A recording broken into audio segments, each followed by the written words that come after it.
I'd like to welcome now our Chairman Raising Cane, to give a few more details about the operation. Mr. Chairman. Thank you, Mr. Secretary. Thank you, Mr. President, and good morning. Last night, on the order of the President of the United States and in support of a request from the Department of Justice, as the President said, the United States military conducted an apprehension mission in Caracas, Venezuela, to bring to justice two indicted persons, Nicolás and Cecilia Maduro. This operation, known as Operation Absolute Resolve, was discreet, precise, and conducted during the darkest hours of January 2nd and was the culmination of months of planning and rehearsal, an operation that, frankly, only the United States military could undertake. What I'd like to do this morning is talk to you through some of the preparation and the details without compromising any of our tactics, techniques, and procedures. There is always a chance that we'll be tasked to do this type of mission again. Our interagency work began months ago and built on decades of experience of integrating complex air, ground, space, and maritime operations. While the past 2 decades have honed the skills of our special operations forces, this particular mission required every component of our joint force, with soldiers, sailors, airmen, Marines, and Guardians working in unison with our intelligence agency partners and law enforcement teammates in an unprecedented operation.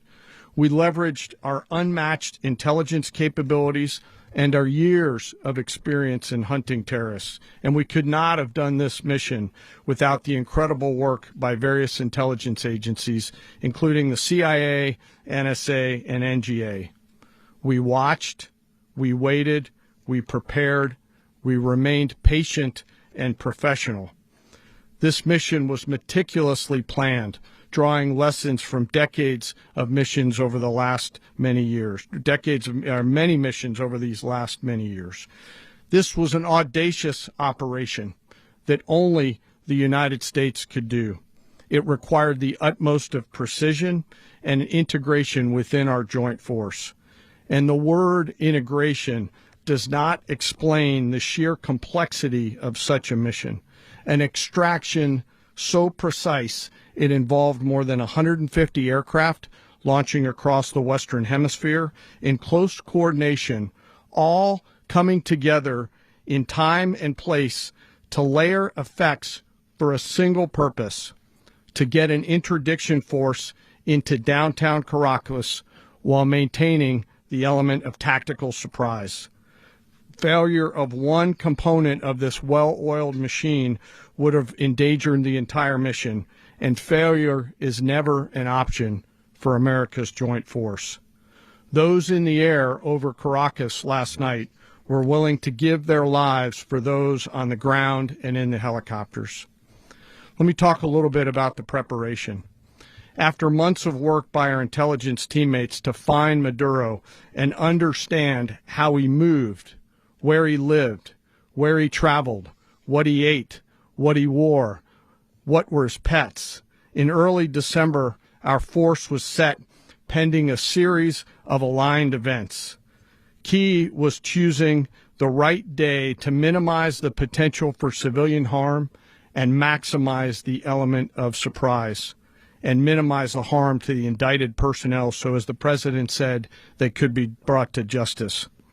And as the President said earlier today, weather in Venezuela is always a factor this time of the year. And over the weeks through Christmas and New Year's, the men and women of the United States military sat ready, patiently waiting for the right triggers to be met and the President to order us into action. Last night, the weather broke just enough, clearing a path that only the most skilled aviators in the world could maneuver through. Ocean, mountain, low cloud ceilings. But when tasked with a mission, this organization does not quit. At 10:46 p.m. Eastern Time last night, the President ordered the United States military to move forward with this mission. He said to us, and we appreciate it, Mr. President, good luck and Godspeed. And those words were transmitted to the entire joint force. Over the course of the night, aircraft began launching from 20 different bases on land and sea across the Western Hemisphere. In total, more than 150 aircraft, bombers, fighters, intelligence, reconnaissance, surveillance, rotary wing were in the air last night. Thousands and thousands of hours of experience were airborne. Our youngest crew member was 20, and our oldest crew member was 49, and there's simply no match for American military might. As the night began, the helicopters took off with the extraction force, which included law enforcement officers, and began their flight into Venezuela at 100 feet above the water.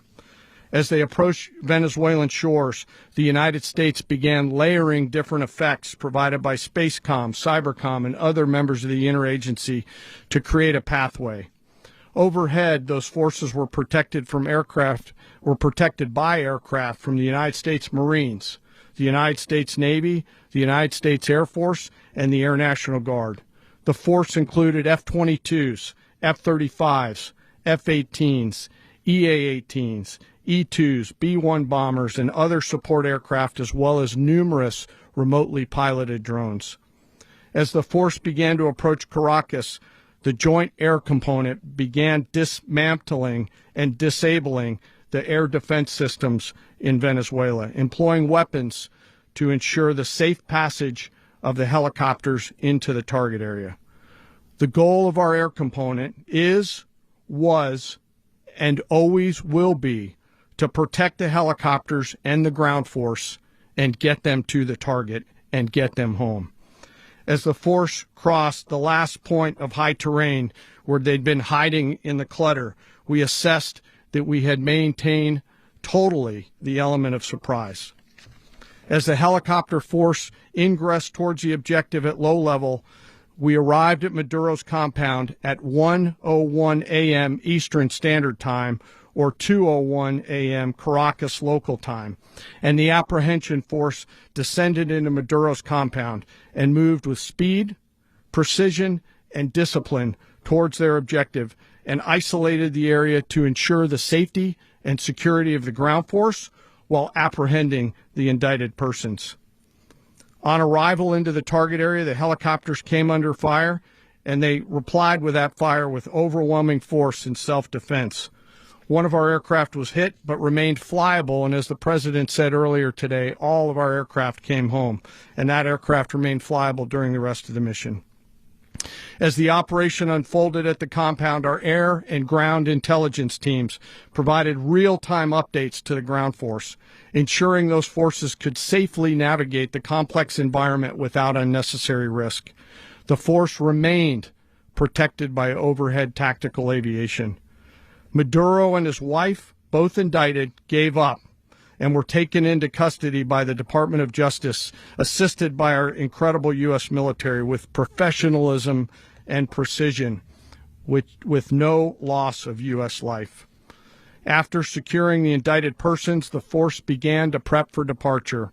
Helicopters were called in to exfiltrate the extraction force, while fighter aircraft and remotely piloted aircraft provided overhead coverage and suppressive fire.